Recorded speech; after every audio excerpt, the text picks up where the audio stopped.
Muy buenas tardes ya.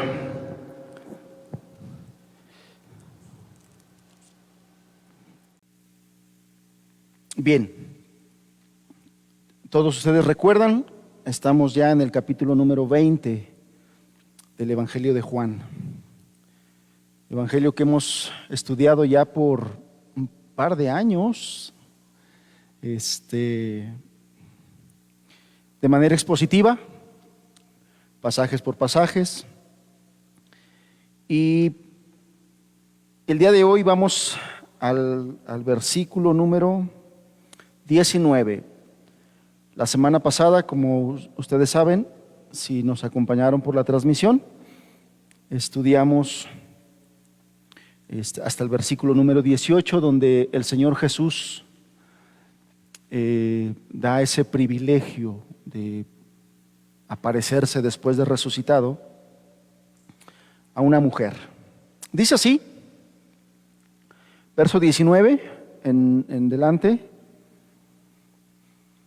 cuando llegó la noche de aquel mismo día, el primero de la semana, estando las puertas cerradas en el lugar donde los discípulos estaban reunidos por miedo de los judíos, vino Jesús y puesto en medio les dijo: paz a vosotros. Y cuando les hubo dicho esto, les mostró las manos y el costado. Y los discípulos se regocijaron viendo al Señor. Entonces Jesús les dijo otra vez: paz a vosotros. Como me envió el Padre, así también yo os envío. Y habiendo dicho esto, sopló y les dijo: recibid el Espíritu Santo.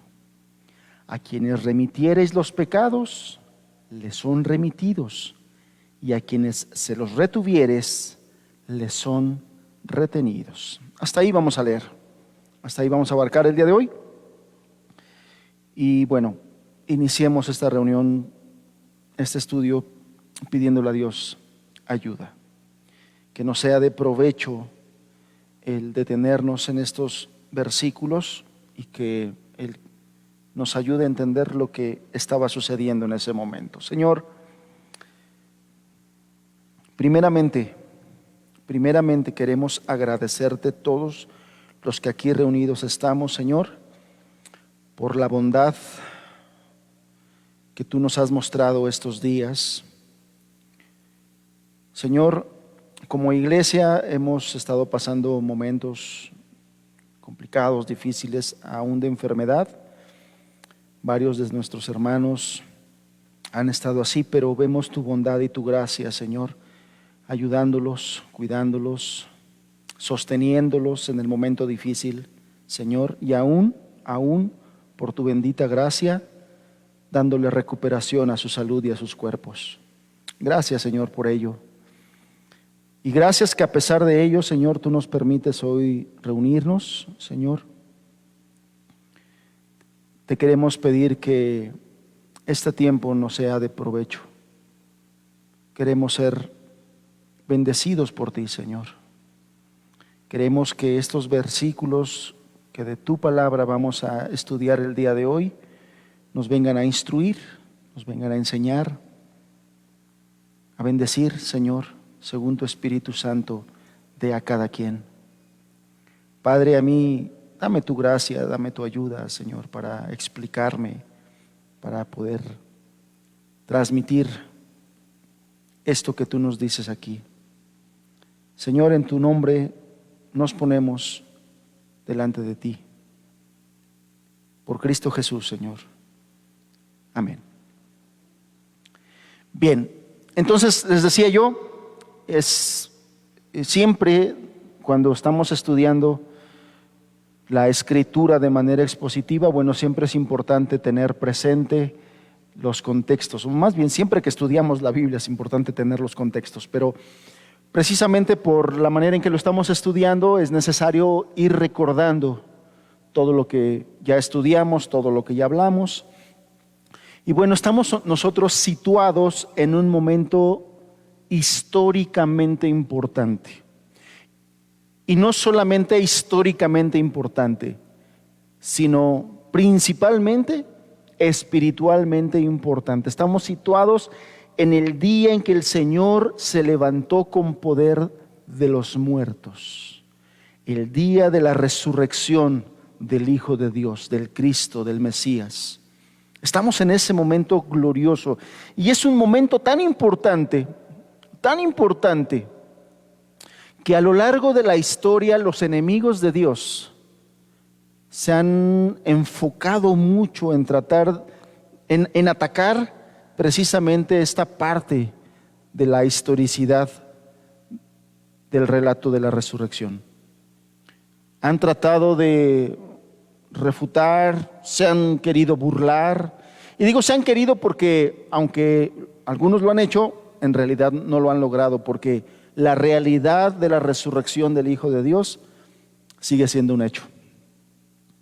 Y tal como lo dice la Escritura y nos lo enseña, que Dios levantó con poder a Jesús de entre los muertos, y que tal cual lo enseña el apóstol Pablo, que esa es una de las realidades de la fe que nos ha sido dada. Hoy vemos cuántas personas, gracias a Dios, por el mismo poder que obró en Jesús, el día de hoy está obrando para la salvación de muchos.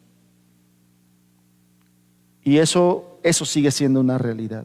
Por eso es que los enemigos de Dios se enfocan mucho en atacar el relato de la resurrección de Jesús, porque es un hecho sumamente importante, tanto que la Escritura nos dice que si Jesús no hubiera resucitado, nuestra fe es vana. Lo que hacemos hoy aquí sería vano, nuestras reuniones serían vanas, todo lo que hiciéramos sería vano.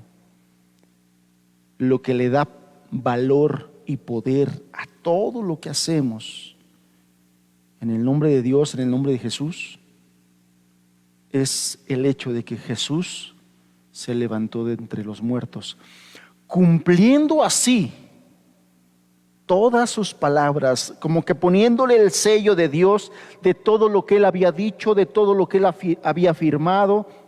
Les recuerdo que el Evangelio de Juan es el Evangelio en el que el Espíritu Santo inspiró a su autor para resaltar la divinidad de Cristo, para resaltar la divinidad de Jesús. Y con este hecho se estaba afirmando, se estaba sellando que lo que en el Evangelio de Juan se dice acerca de Jesús era cierto, es cierto. Entonces es un hecho sumamente importante el que nosotros fundamentemos nuestra fe en esto, en que ayudemos a nuestros hijos a fundamentar su fe, su creencia, que les hablemos acerca de la defensa de la resurrección de Jesús. Es muy importante, porque nuestros jóvenes el día de hoy están recibiendo muchos ataques de las filosofías y de las ideologías de allá afuera. Están recibiendo muchos ataques acerca de eso. Qué importante es que nosotros estemos teniendo lecturas, estudios, conversaciones de la defensa de la fe. Hay libros excelentes, principalmente la Biblia, obviamente, pero Dios ha dado su gracia a muchos hombres para tener escritos de defensa de la fe. Y qué importante es que hoy en día nosotros seamos capaces de defender nuestra fe, de defender hechos espirituales e históricos como este de la resurrección de Jesús, y de los cuales podamos hablar con nuestros hijos, con nuestros jóvenes, para que ellos, cuando venga el ataque, porque la pregunta no es si nuestros hijos van a ser atacados en nuestra sociedad, es un hecho que van a ser atacados. La pregunta es ¿cuándo van a ser atacados? Y que cuando sean atacados por filosofías, por ideologías, nuestros hijos tengan el fundamento, nuestros hijos tengan cómo defender la fe de la cual nosotros les hemos hablado, la fe de la cual nosotros les hemos explicado y de las que hemos dicho que nosotros pertenecemos, que nosotros tenemos, que nosotros estamos arraigados en eso. Entonces, en ese momento estamos, en ese momento tan importante, la resurrección del Hijo de Dios. Entonces, ya vimos que en la mañana de ese día el Señor privilegió a una mujer al aparecerle primero y tratar con ella. Pero ahora en estos versículos la escena cambia y nos dice que en la noche, ahora ya no es en el día, sino es en la noche, dice el verso así: cuando llegó la noche de aquel mismo día, el primero de la semana. Ahora el escenario cambia, ya está en la noche. Y entonces este versículo ahora pasa a describir la primera aparición corporal de Cristo resucitado a sus discípulos, a sus apóstoles. Fíjense cómo dice, después de que dice que llegó la noche de aquel mismo día, el primero de la semana, estando las puertas cerradas en el lugar donde los discípulos estaban reunidos, por miedo de los judíos, vino Jesús y puesto en medio dijo: paz a vosotros. Entonces, entre esa mañana que se apareció a María Magdalena y esa tarde, la Biblia nos comenta que tuvo otras apariciones. Esta que nos está narrando aquí, de hecho, es la quinta aparición corporal de Jesús. Juan solamente registra estas dos, pero cuando nosotros vemos los demás evangelios, se nos dice que ya se había aparecido un grupo de mujeres que volvían del sepulcro, como nos los dice Mateo. También se nos dice que ya se le había aparecido a Simón Pedro en el evangelio de Lucas, y también Pablo lo menciona. Y también se nos dice que ya se le había aparecido a 2 discípulos en el camino a Emaús. Entonces, la de María Magdalena, las otras mujeres, Simón Pedro y los discípulos del camino de Emaús, y ahora esta a los discípulos que estaban en ese lugar encerrados. Es la quinta aparición. Y esto es, les decía yo, el hecho de que Jesús, habiéndose levantado de entre los muertos, decidiera aparecerse a sus discípulos en esas diferentes maneras y lugares, es un hecho relevante. El primer día el Señor tenía muchas cosas que decirle a sus discípulos. El Señor tenía metas específicas al aparecerse a sus discípulos. La Biblia no nos dice cuál era la hora concreta, pero si nosotros tomamos en cuenta todos los factores, es probable que ya fuera al final el atardecer, cuando ya estaba oscureciendo. Muy probablemente era para que estos hechos no fueran vistos por más personas. También ese versículo nos dice que estaban encerrados en un lugar, ¿no? Y podemos nosotros imaginar, podemos pensar sin temor a equivocarnos, que la razón por la cual los discípulos estaban encerrados en ese lugar, bueno, de hecho nos lo dice aquí, dice el versículo 19, estando las puertas cerradas en el lugar donde los discípulos estaban reunidos, por miedo de los judíos.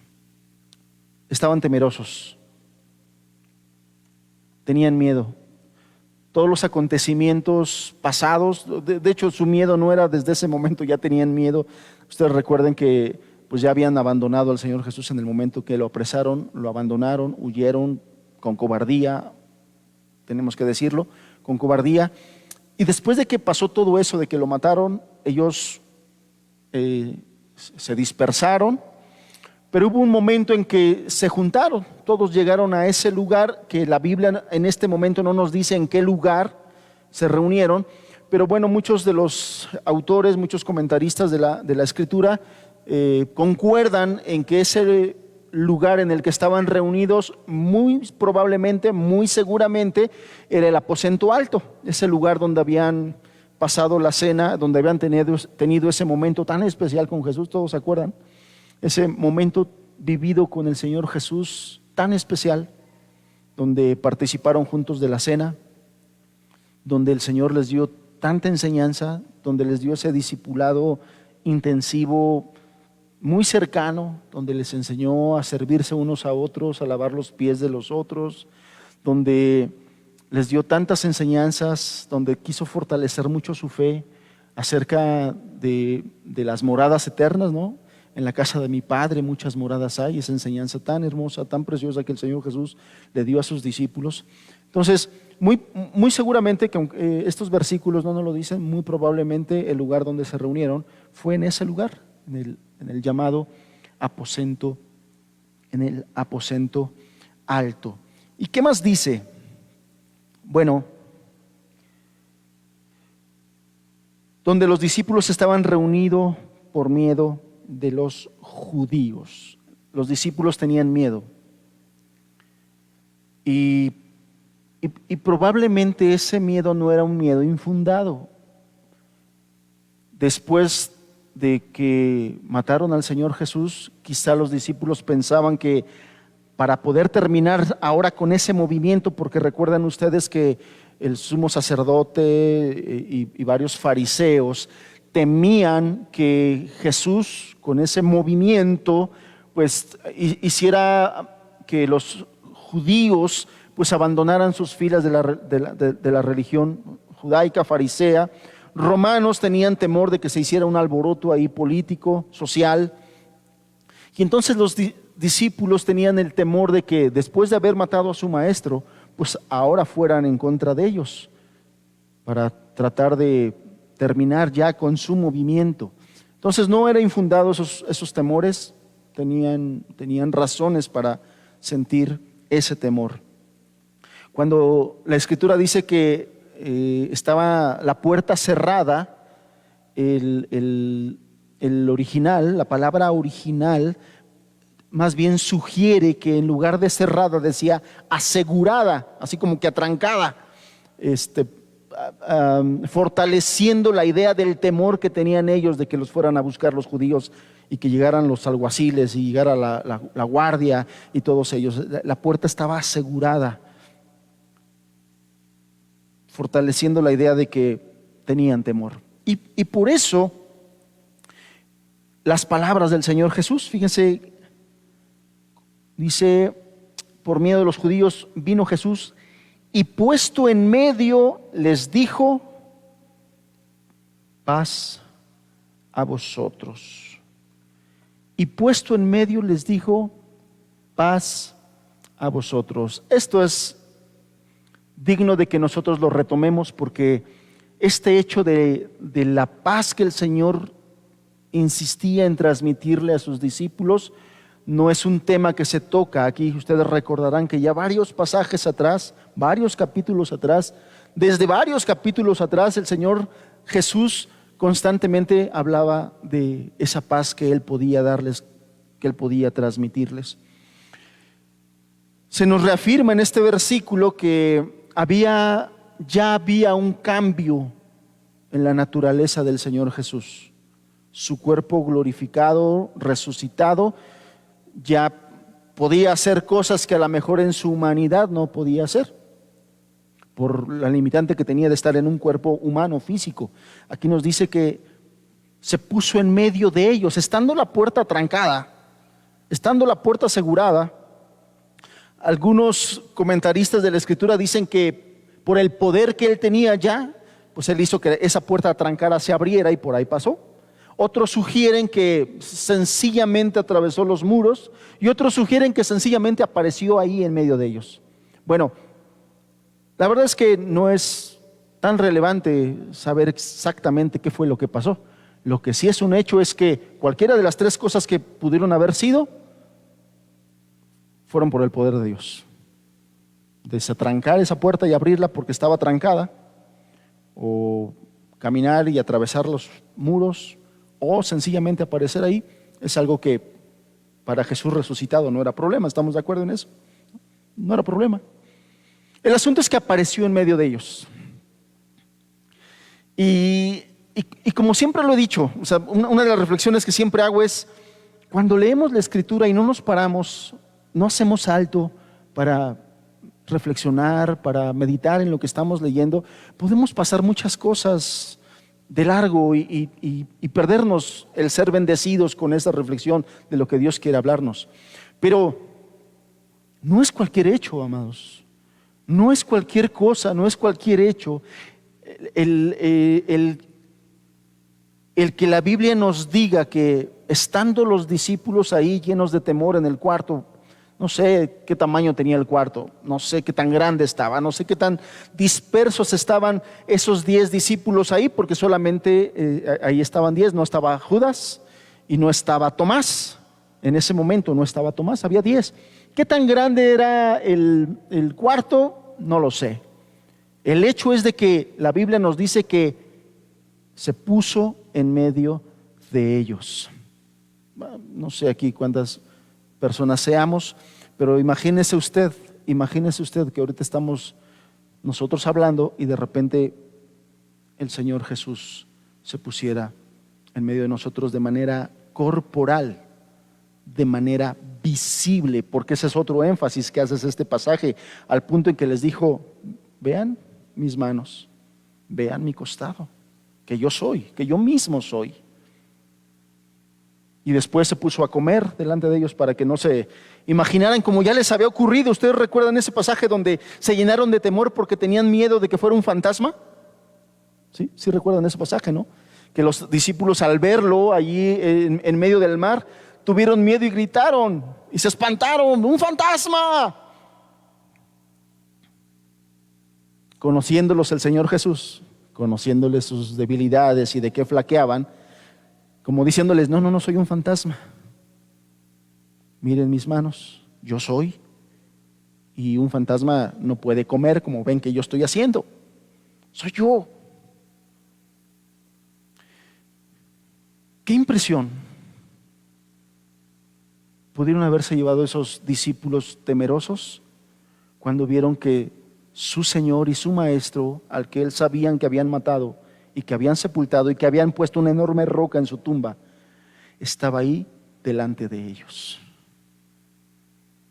confirmando así todo lo que durante ese tiempo, el tiempo que haya estado con ellos, el ministerio del Señor Jesús duró 3 años. Pero la mayoría de los comentaristas dicen que de esos 3 años, solamente fue 1 año y medio el que sus discípulos estuvieron con él. No fueron esos 3 años completos. 1 año y medio el Señor Jesús empezó su ministerio solo. Y después de 1 año y medio fue que llamó a los primeros discípulos y así sucesivamente. Él los conocía. Y él sabía cómo era el carácter de ellos, sus flaquezas. Él los conocía. Y él decide hacer esto de esta manera, aparecerse en medio de ellos para que lo vieran. Y después las primeras palabras que él dice, pronuncia, estando en medio de ellos y habiéndose aparecido, es: paz a vosotros. A ese grupo de discípulos lleno de temores: paz a vosotros. El mensaje, y lo repite 2 veces, además, en versículos adelante, le vuelve a repetir: paz a vosotros. Y sabemos por el estudio que cuando la Biblia hace énfasis en algo, o repite algo, cuando repite algo es porque quiere hacer un énfasis. Y el énfasis que nos está mostrando aquí es lo primero que el Señor Jesús, después de resucitar y aparecerse a sus discípulos de manera corporal, lo primero que les quiso transmitir fue paz. Lo primero que él quiso hacer con sus discípulos fue transmitirles paz. Lo primero que quiso decirles, el primer punto que quiso atender con ellos, era el temor que los estaba inundando, el temor que los estaba acabando, el temor que los tenía súper estresados, que los tenía encerrados, que los tenía inmovilizados, que los tenía inutilizados, porque los temores nos inutilizan, el miedo nos inutiliza. Cuando nosotros tenemos miedo, nos volvemos más inútiles. Y esto se ve en estos tiempos de pandemia, hermanos.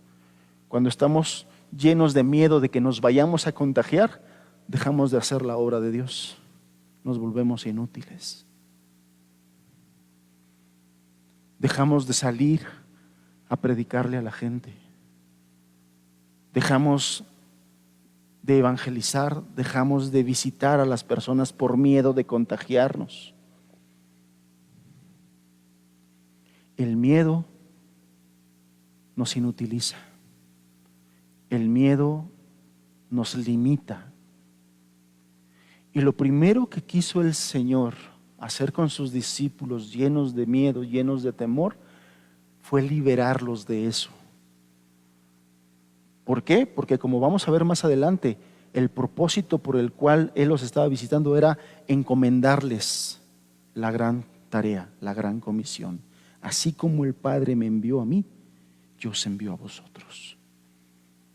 Y Él sabía que enviarlos llenos de miedo no iba a servir, no iba a funcionar. A lo mejor dirían que sí, pero estarían ahí en su casa, en su cuarto, a lo mejor viendo por la ventana, asomándose si es seguro salir o si no es seguro salir. Hermanos, en estos tiempos de pandemia y de tanta inseguridad, porque no solamente es la pandemia, hermanos, también es la inseguridad que reina allá afuera, también es que los seres humanos han perdido toda sensibilidad, se han vuelto crueles, de tal manera que jovencitos de 15, 16, 17 años sin problemas sacan la pistola y matan a uno por quitarle un teléfono, por quitarle un celular. Y a todos esos riesgos sí estamos expuestos, hermanos, pero no podemos llenarnos de ese temor, no podemos dejarnos limitar por los temores de qué nos va a pasar. Tenemos que creer y tenemos que confiar que nuestra vida está en manos del Señor. Reflexionaba en una frase de Charles Spurgeon en esta semana, donde él decía que básicamente nuestra vida está en las manos del Señor y que el Señor tiene ya determinado qué día nosotros vamos a ser llamados a su presencia, de tal manera que no habrá habilidad de ningún médico que nos libre de eso o que pueda retardar eso, pero tampoco habrá ninguna artimaña de ningún enemigo que pueda cambiar eso. El Señor ya tiene el día en que vamos a ser llamados y la forma en que vamos a ser llamados. Ahora, no por eso vamos a dejar de acudir al médico el día que nos enfermemos, ¿no? Hagamos lo que tenemos que hacer, pero siempre confiando en el Señor, ¿no? Los debates del día de hoy, que mucha gente, están los dos grupos, ¿no? Los que están en pro de la vacuna y los que están en contra de la vacuna. Nunca pongas tu confianza en ninguna de esas cosas. Nuestra confianza está en el Señor. Hay quienes dicen, no, sí, pónganse el cubreboca, y otros, ¿para qué te pones el cubreboca? El gobierno nos quiere tapar la boca. Nuestra confianza está en el Señor. Hagamos lo que hagamos, nuestra confianza está en el Señor. El que se pone la vacuna no confíe en la vacuna, confíe en el Señor. El que no se quiere poner la vacuna, confíe en el Señor. Confíe en el Señor. Nuestra confianza debe estar siempre en el Señor. Pero bueno, el punto es, estos discípulos estaban llenos de temores y el Señor quiso consolarlos. El Señor quiso confortarlos. Y las primeras palabras que salieron de él fue paz. Paz a vosotros. Entonces no debemos nosotros pensar que esto solamente era un mero saludo formal. El Señor tenía el propósito de transmitir confianza y ánimo a sus discípulos, también demostrándoles la actitud que en ese momento tenía el Señor.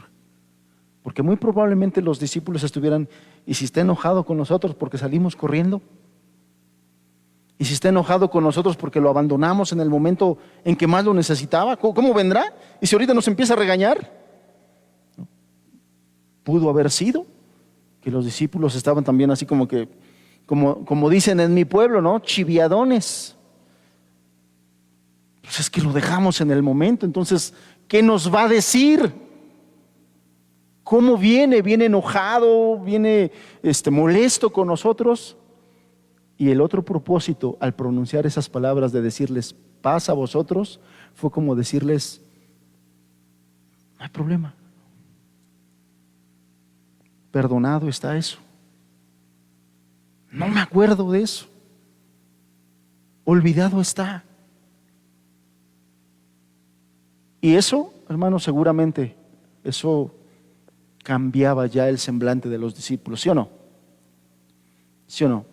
Nos pasa a nosotros cuando somos hijos, ¿no? Que sabemos que la regamos, sabemos que hicimos mal, y cuando nos habla papá o mamá, pues siempre te acercas así como que, pues a ver qué me voy a decir. Y cuando ya lo empiezas a escuchar, entonces empiezas tú y cambia tu actitud. Cuando lo escuchas que pues no está enojado, sino que te está hablando bien, tranquilo y hasta amoroso, comprensivo, tu actitud cambia. Entonces, a pesar de toda esa cobardía, de toda esa huida en la noche del jueves anterior, no les hacen el más mínimo reproche ni les culpa de nada. Al contrario, les dice, tengan paz. Tengan paz. Es importante recordar cómo esto de transmitirles paz fueron de las últimas palabras del Señor mientras estuvo con ellos. Recordamos esas hermosas palabras de Juan 14 cuando les dice, la paz os dejo, mi paz os doy, yo no os la doy como el mundo la da, no se turbe vuestro corazón. Él quería transmitirle, como diciéndoles, nuevamente me encuentro entre vosotros, nuevamente les proclamo la paz. No va a haber excomunión, no va a haber reproches, no va a haber enemistad, va a haber paz. Tengan paz. Esto transmitía, aunque nos va a costar, pero transmitía un enorme consuelo a los discípulos en ese momento. Verso 20, vamos a pasar al verso 20. Dice, y cuando les hubo dicho esto, les mostró las manos y el costado, y los discípulos se regocijaron viendo al Señor. El Señor les estaba mostrando pruebas tangibles de que realmente Él se había levantado de entre los muertos y estaba ahí con ellos en cuerpo vivo y material. Ese era el propósito del Señor. Y cuando aquí se dice que les mostró las manos y el costado, no nos puede caber duda de que el Señor les pidió que lo tocaran. De hecho, en el Evangelio de Lucas, al describir esta misma conversación, ahí se nos deja constancia de que el Señor les dijo estas palabras: mirad mis manos y mis pies, que yo mismo soy. Palpad y ved, porque un espíritu no tiene carne ni huesos, como veis que yo tengo. Y finalmente los discípulos lo reconocieron. Y de estar todos acongojados, tristes y temerosos, nos dice aquí al final del verso 20, y los discípulos se regocijaron viendo al Señor.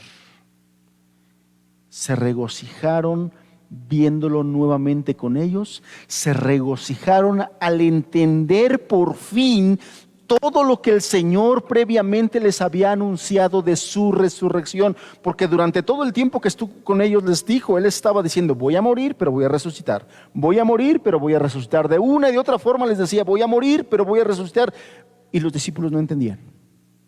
Finalmente aquí entendieron todo lo que el Señor en esos tiempos les estuvo diciendo. ¿Y cuál fue su reacción? Se regocijaron. Se regocijaron al entender la verdad gloriosa de la resurrección de Cristo. Hermanos, esto para nosotros es una enseñanza.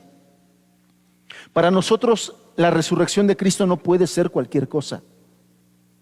La resurrección de Cristo no puede ser cualquier cosa. Nosotros debemos de alabar constantemente al Padre, porque la Escritura nos dice que fue su poder, fue el poder de Dios el que levantó a Cristo de entre los muertos. Y nosotros debemos alabar constantemente al Señor por esa razón. Ya tenemos muchas cosas para alabarle. El mero hecho de que Él sea el Dios de toda la creación. Por eso dice el Salmo 150, todo lo que respira, alabe al Señor. Por el mero hecho de que respiramos. Por el mero hecho de que respiramos debemos alabar al Señor. Y hoy, creo yo, hoy más que nunca, de hecho no nos había tocado ninguna pandemia donde estemos utilizando tanto oxígeno artificial en las personas. Se tiene registro de que la última pandemia así, parecida a esta, fue hace 100 años, por ahí de 1919. No nos había tocado una situación como esta, ni a nuestros padres, ni a nuestros abuelos, probablemente a nuestros bisabuelos, probablemente. Pero el día de hoy, casi ya todos sabemos cuánto cuesta un litro de oxígeno. ¿Alguien tiene el dato de cuánto cuesta un litro de oxígeno? El tanque recargable te viene saliendo por ahí de 1,500 pesos. Y hay personas que por la enfermedad han estado consumiendo tanque tras tanque, tras tanque, tras tanque. Y han tenido que estar desembolsando. A muchas familias esta enfermedad le ha costado muchísimo dinero. Han tenido que endeudarse enormemente con tal de estar dando oxígeno artificial. Y mucha gente termina muy agradecida si alguien le presta un tanque, porque aún la renta, hoy hay personas tan abusivas que se aprovecharon de la enfermedad y la desgracia de otros, que rentaron los tanques en precios muy elevados. Hay otras que no, pero hay gente muy abusiva, como siempre y como en todo. El hecho es de que hay gente que termina muy agradecida porque alguien le presta un tanque de oxígeno. Amados, es tiempo de acordarnos que el día de hoy, durante la edad que tenemos, todos los años que tenemos, el Señor nos ha dado su oxígeno sin pedirnos un 5, sin cobrarnos nada. Nos ha dado su oxígeno. Y poco nos acordamos de eso. Y poco reflexionamos en eso. Y poco agradecidos somos. El día de hoy cobra mucho valor un litro de oxígeno. Y el Señor durante muchos años nos los ha proporcionado. Por eso es que el Salmo 50 dice, todo lo que respira, alabe al Señor. Y si en un momento de pandemia, donde lo que está haciendo esta pandemia es quitarle a las personas la capacidad de respirar, si en un tiempo donde muchas personas están teniendo dificultad hay muchas personas que están teniendo dificultad de respirar, cobra importancia el hecho de que tú y yo tengamos pulmones sanos y podamos respirar. Y entonces ese salmo, todo lo que respira, alabe al Señor. ¿Qué importancia tiene? ¿Qué gran importancia tiene?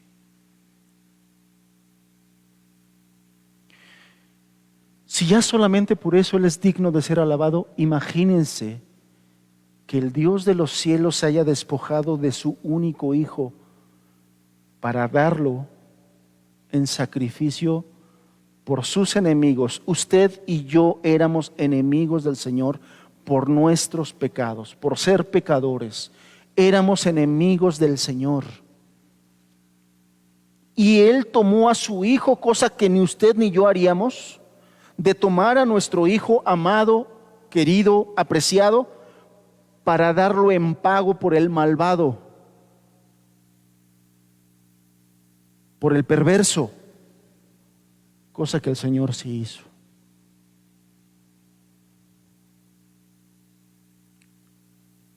Y fue dado a los pecadores para que los pecadores lo mataran. Eso nos da una gran cantidad de motivos para seguir alabando al Señor. Pero el asunto no para ahí. El asunto que nos atañe el día de hoy es que no lo dejó muerto, porque si lo hubiera dejado ahí en la tumba, su obra habría quedado inconclusa. El Señor lo resucitó de entre los muertos, para que de esa misma manera en que resucitó a su Hijo, Él resucite a todos los que depositan su confianza en Él. Y esto es a lo que el apóstol Pedro en su primera carta, capítulo 1, le llama la esperanza viva. Mucha gente hoy habla de esperanza, mucha gente hoy puede hablar de la esperanza, pero el apóstol Pedro habla de ella como una esperanza viva, lo cual quiere decir que existe una esperanza muerta. Y la esperanza muerta es todas aquellas personas que tienen una esperanza pero no la tienen en Jesucristo. Cualquier esperanza que no está anclada, fijada en Jesucristo, es una esperanza muerta. La única esperanza viva es la que tenemos nosotros, a los cuales por pura gracia el Señor nos las ha dado.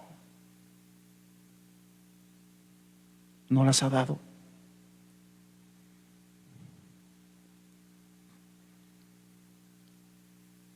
Cada que nos acordemos, o más bien seamos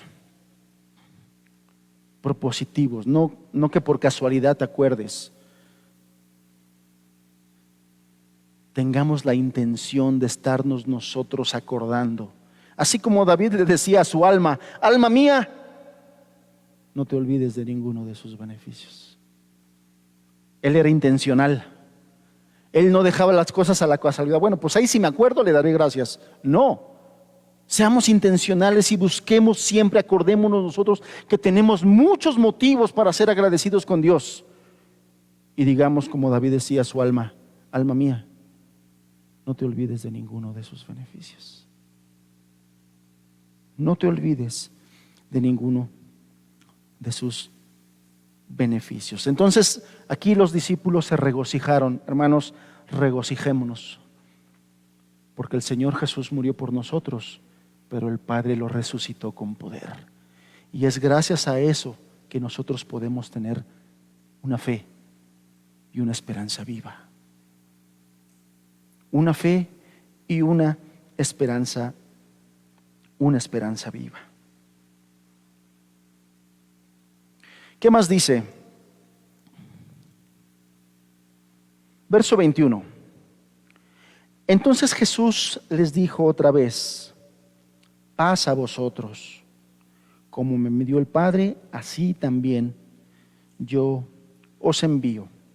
En este versículo, ahora el Señor Jesús pasa a decir a sus discípulos en términos generales la obra que Él deseaba que hicieran. Ya les vuelve a recordar acerca de esa paz, para que en una tranquilidad de espíritu ahora escucharan cuál era la voluntad del Padre con respecto de ellos. El Señor deseaba enviarlos al mundo como ministros, como mensajeros, como testigos suyos. Así como el Padre había enviado al Señor Jesús al mundo para ser su mensajero y su testigo, así ahora quería enviarlos a ellos, a la gran comisión. Igual que había ido de un lado a otro el Señor Jesús predicando el Evangelio, testificando contra el mal del mundo y proclamando el descanso y la paz de los trabajados y de los cargados, así deseaba que fuera con ellos de un lado a otro tan pronto como hubiera el Señor ascendido al cielo. Esta es otra parte importante de estos versículos, hermanos. El Señor nos quiere en paz, regocijándonos y alabándolo, pero al mismo tiempo trabajando para su obra. Si los discípulos en este momento estaban pensando que ya resucitó el Señor y ya está con nosotros,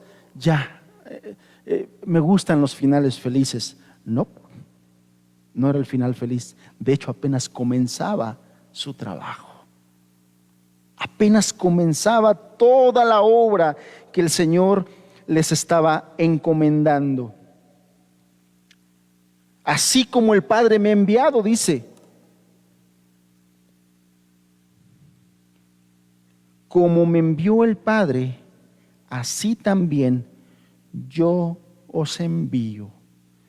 Inmediatamente después de resucitar y de transmitir paz y consuelo a sus almas y espíritus, el Señor pasa a decirles algo muy importante. Había una obra por delante en la cual trabajar. Ellos debían desechar la idea de que ahora que su maestro había resucitado y volvía a estar con ellos, había llegado el día de la recompensa y de la comodidad. Había llegado el día del descanso. No, inmediatamente pasa a decirles que lejos de haber llegado el momento del descanso, había llegado su verdadero trabajo, y ese verdadero trabajo estaba aún por empezar. Hemos querido transmitir, hermanos, y discipular a esta iglesia que uno de los deseos del Señor, uno de los más importantes deseos del Señor mientras Él regresa por su iglesia, es que nos mantengamos trabajando en su obra. No podemos tomar la actitud de decir, pues bendito sea el Señor, ya me perdonó, ya me libró de la condenación, y pues ahora aquí voy a esperar a que Él regrese por mí y que me vaya al cielo. Toda la Escritura, el Nuevo Testamento nos dice qué es lo que el Señor quiere para después de que Él perdona y rescata de su mala manera de vivir a un ser humano que vive en fe, que vaya perfeccionándose en santidad, pero también en amor por otros. Y este amor por otros incluye a los que están perdidos, a los que no conocen del Evangelio, al que no conocen de la salvación. Que nos mantengamos trabajando con nuestros hijos primeramente, con nuestra familia, que les enseñemos quién es Dios, cómo es Dios, qué planes tiene el Señor. Hermano, tu hijo, tu hija tiene que conocer, tiene que saber que está perdido en sus delitos y pecados, pero que el Señor ha provisto un medio para salvarlo. Ese medio se llama Jesucristo.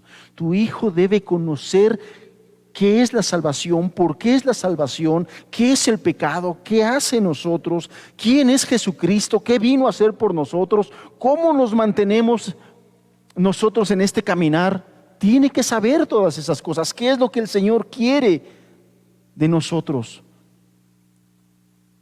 Y a la misma par de estar trabajando con los nuestros, con nuestros hijos, con nuestra familia, también quiere que hablemos con las demás personas. Tenemos que crecer en eso, hermanos. Tenemos que crecer. Tenemos que ir a predicar el glorioso evangelio. Tenemos que invitar personas. Tenemos que hablarles. Tenemos que visitarlas. Si nosotros estamos esperando que la gente llegue a este lugar para llenarlo, hermano, te recuerdo aquel pasaje donde el Señor Jesús habla de los convidados a las bodas y dice que todos se excusaron. No, pues yo acabo de comprar unas yuntas. No, pues yo pues me voy a casar. No, pues yo tengo que hacer esto, yo tengo que hacer lo otro. Discúlpame. ¿A cuántas de nosotros nos han dicho esas personas? No, sí voy a ir, de veras que sí voy a ir. No sé cuándo, pero sí voy a ir. Y nada más nos dan vueltas y vueltas y nada más nos tiran el avión.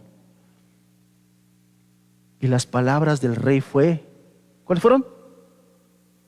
Ve y fórzalos a entrar.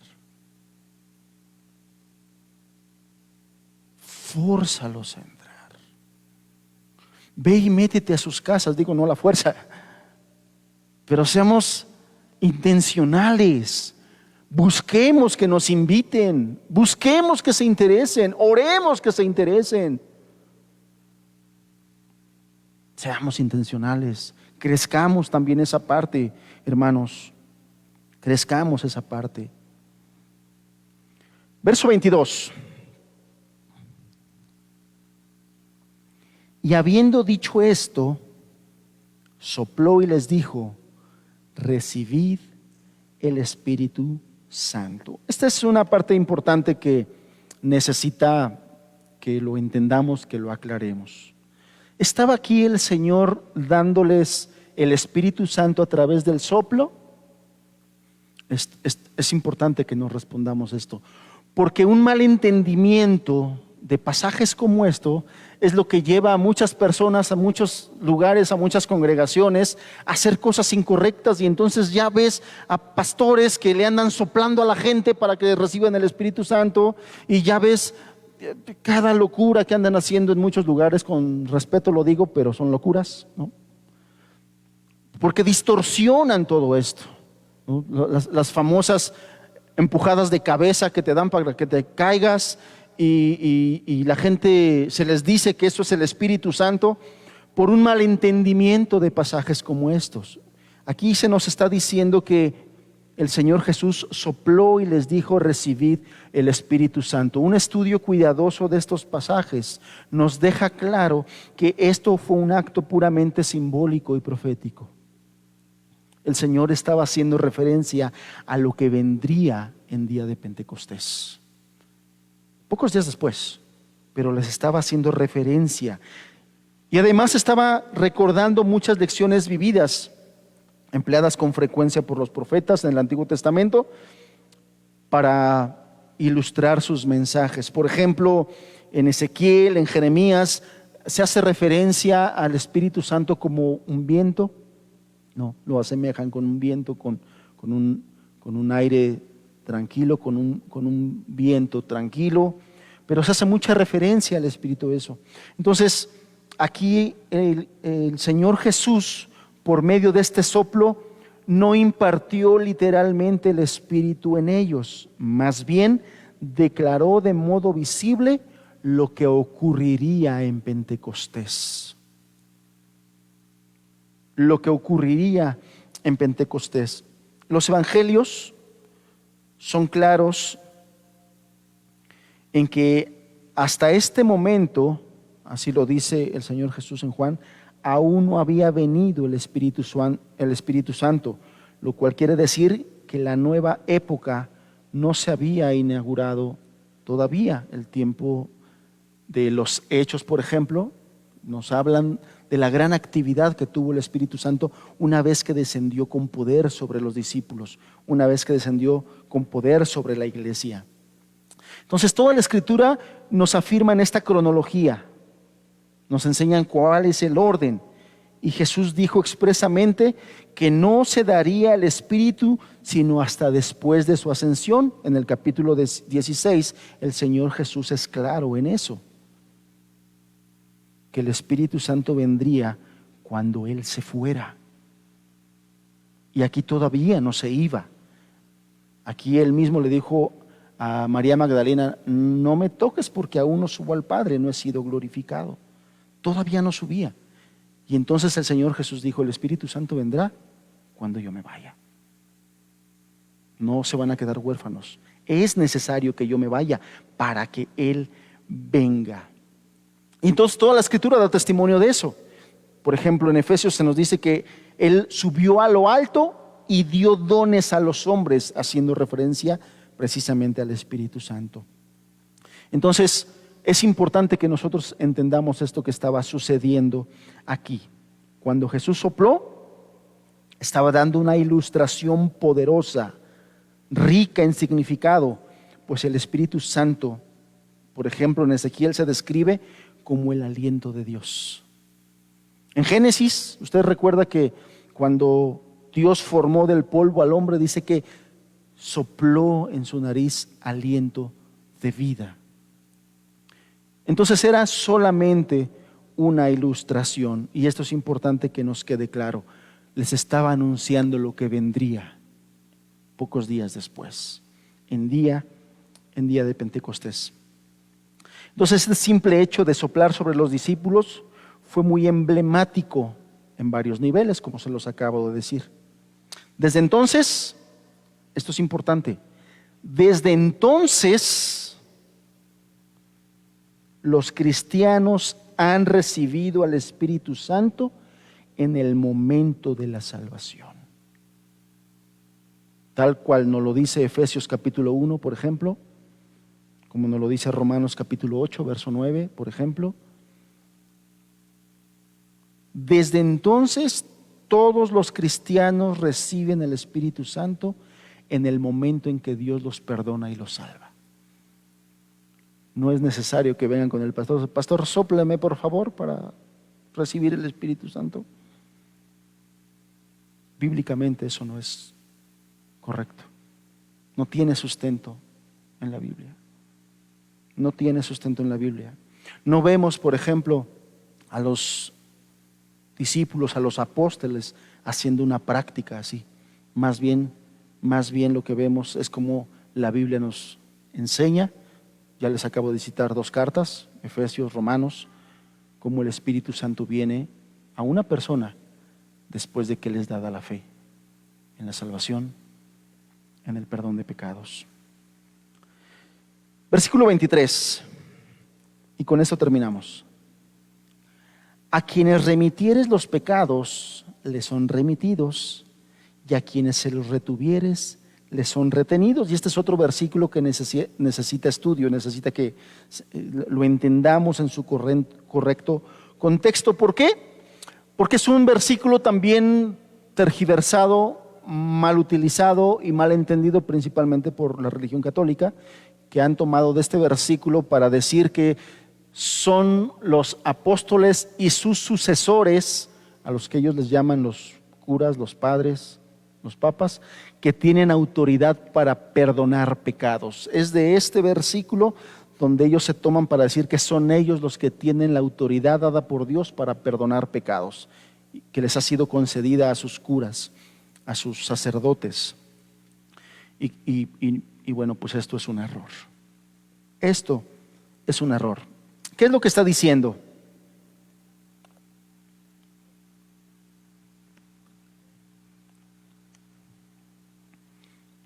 Lo que está haciendo el Señor Jesús es que Él está dando parte de su testimonio de Él sobre de ellos. Él está delegando autoridad que Él les está dando a ellos, porque es Jesús el que les está diciendo a sus discípulos: a quienes remitiereis los pecados, les son remitidos, y a quienes se los retuvieres, les son retenidos. Las Escrituras enseñan que el único que puede perdonar pecados es Dios, nadie más. Nadie más, ningún hombre sobre esta tierra puede perdonar pecados. El único que puede perdonar pecados es Dios. Entonces la interpretación que le da la religión católica a este versículo está errada, está equivocada.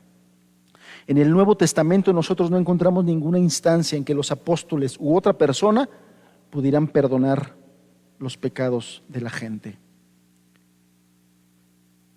Y si nosotros nos metemos un poquito más, el Evangelio de Lucas nos dice que esta autoridad no solamente fue dada a los apóstoles, sino a todos los discípulos que estaban ahí presentes, porque Lucas 24 nos dice que había otros discípulos ahí presentes. Entonces esta autoridad fue dada a todos ellos, no estrictamente a los apóstoles. Y por lo tanto se desmiende el mito o el dogma de que a los papas, porque son los sucesores de los apóstoles.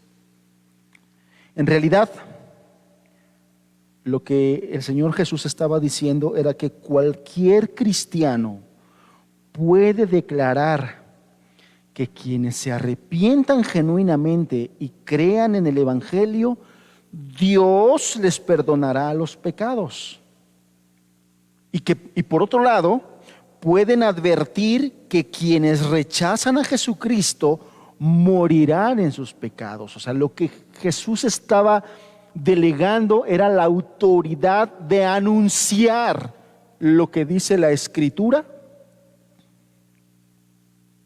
respecto del destino de las personas. Porque no es algo que sale de nosotros, es algo que está en las Escrituras.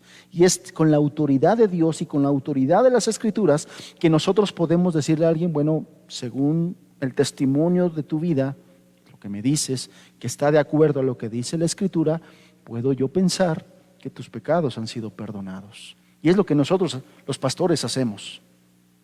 Yo no declaro salvo a nadie.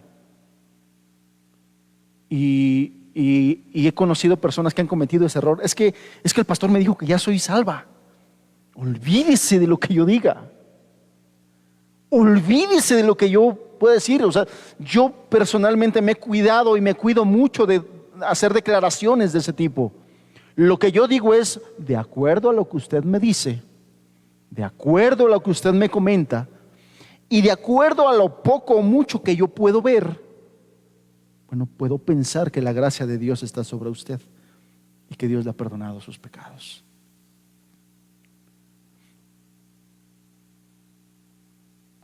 Con esa autoridad podemos decirlo, porque no soy yo, no es mi percepción, no es que yo estoy declarando algo por mí mismo, es con la autoridad de la palabra de Dios. Ahora también con esa misma autoridad es que el Señor Jesús nos estaba mandando a poder decir a las personas: si ustedes no se arrepienten, perecerán eternamente. No en mi autoridad, sino en la autoridad de la palabra de Dios. Eso es lo que Él estaba diciendo en estos versículos. Y entonces era una autoridad delegada a todo cristiano. Toda la iglesia tiene esa autoridad. Y es un error pensar que entonces el único que puede pronunciar esas palabras es el pastor. No, pues háblale al pastor para que venga a predicarle. No, mi hermano, no, mi hermana.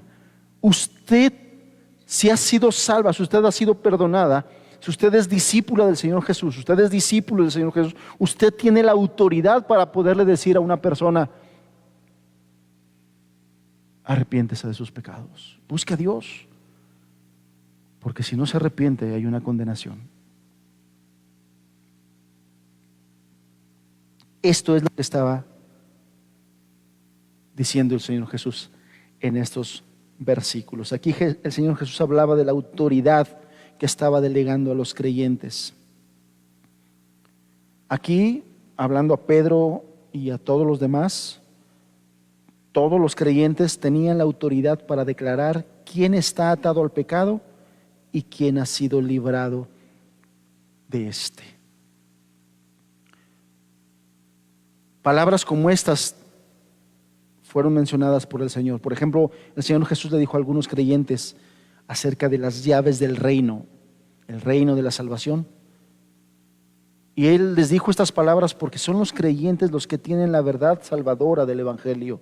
Los cristianos pueden declarar si un pecador tiene el perdón con base en respuesta a lo que dice esa persona y la respuesta que ha tenido al Evangelio de la salvación. Entonces, esto es lo que el Señor Jesús estaba diciendo en esto. Son varias enseñanzas en pocos versículos, varias cosas, es muy rico. Pero, ¿cuáles son los puntos a recordar para terminar con esto? Puntos a recordar de estos versículos. Número 1, después de que Jesús resucitó, a quien primeramente buscó fue a sus discípulos, no fue a su familia.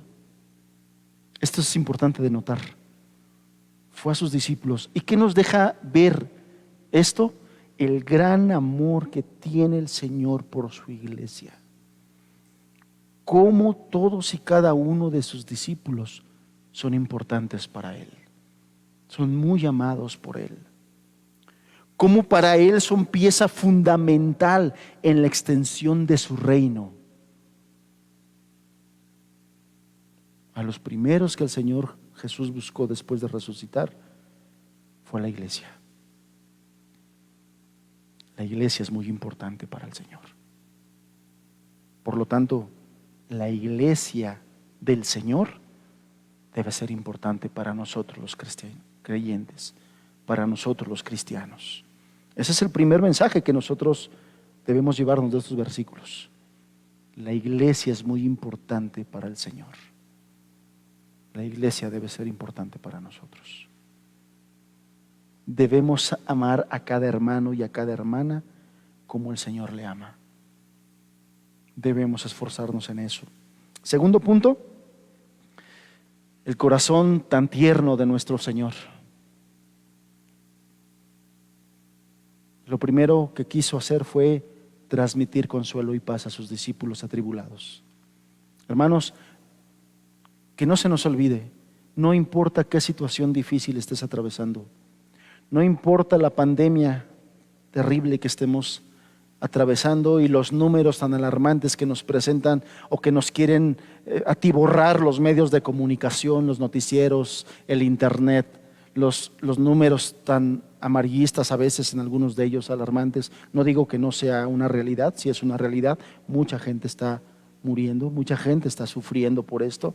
Debemos ser empáticos, debemos ser nosotros compasivos, pero no llenos de temor. El Señor nos ha dado espíritu de temor, de cobardía, sino de amor, de poder, de dominio propio. Y qué valioso es el dominio propio en un tiempo de pandemia, hermanos. ¿Por qué? Porque si dejamos a nuestras emociones y nuestros sentimientos, terminamos metidos abajo de la cama temblando, ¿no?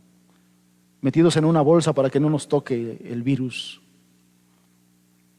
Pero el dominio propio nos va a ayudar a ser racionales y a ser valientes.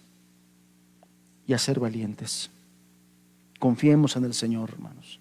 Él quiere darnos y transmitirnos su paz.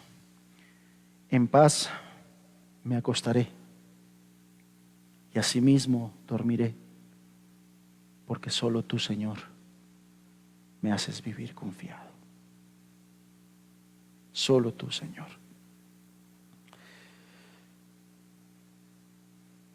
Importante notar que el Señor quería transmitirles que no están solos para la obra que Él les estaba encomendando. Y en el libro de los Hechos nos damos cuenta que en cada momento el Señor estuvo con ellos poderosamente, poderosamente. Él quiso animarlos a hacer esa obra y a transmitirles confianza de que Él iba a estar con ellos siempre, siempre, en cada momento, respaldándolos, ayudándolos, fortaleciéndolos, dándoles sabiduría para hacer la obra. Él iba a estar con ellos. Hermanos, el Señor está con nosotros y quiere que nosotros sepamos que va a estar con nosotros en cada cosa que nosotros emprendamos para su reino. Animémonos, animémonos. Y tenemos una obra que hacer, un trabajo encomendado: predicar el Evangelio, ir a toda criatura, transmitirle esto que nos ha hecho a nosotros bienaventurados, transmitírselo a otras personas, confiados, con la autoridad del Señor. A todo aquel que tú le remitieres sus pecados, le serán remitidos, y a todo aquel que tú le retenieras, le serán retenidos. ¿Qué autoridad estaba transmitiendo el Señor? Y hemos de reconocer que muchas veces nos ha faltado asumir esa autoridad que el Señor nos ha dado, para poder hablarle a las personas con esa autoridad, con compasión, pero con esa autoridad. Llevémonos este mensaje, reflexionemos en ello. Reflexiona que todo el oxígeno que el Señor te ha dado y no te ha cobrado absolutamente nada, que tu corazón se llene de gratitud para con Él, que nuestro corazón pueda arder de deseo de hacer esta obra con la autoridad que el Señor ha dejado. Vamos a cerrar nuestros ojos.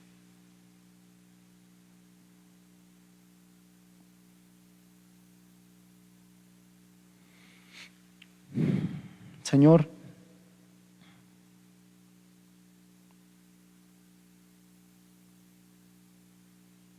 ayúdanos.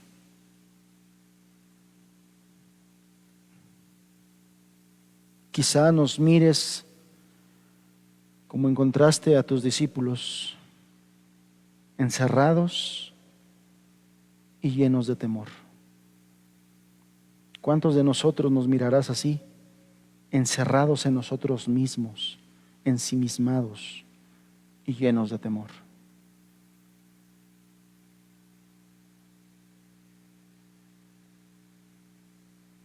Avívanos, Señor. Avívanos. En medio de estos tiempos, aviva tu obra. Tu Espíritu Santo nos vivifique, Señor. Nos llene de aliento, de vigor.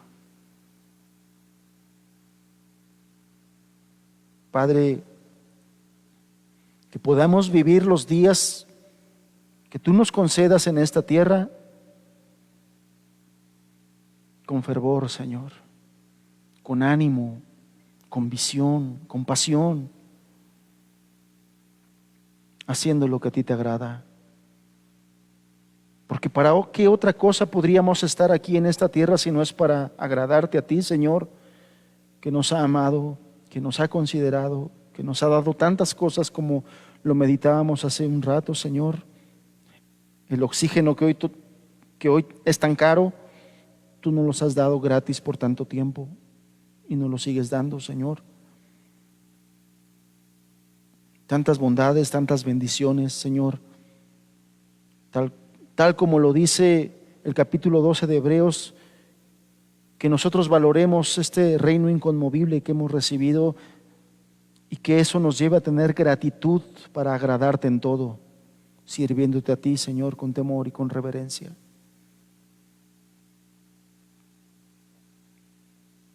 En Cristo Jesús, que resucitó de los muertos, te lo pedimos, Padre. Amén. Amén.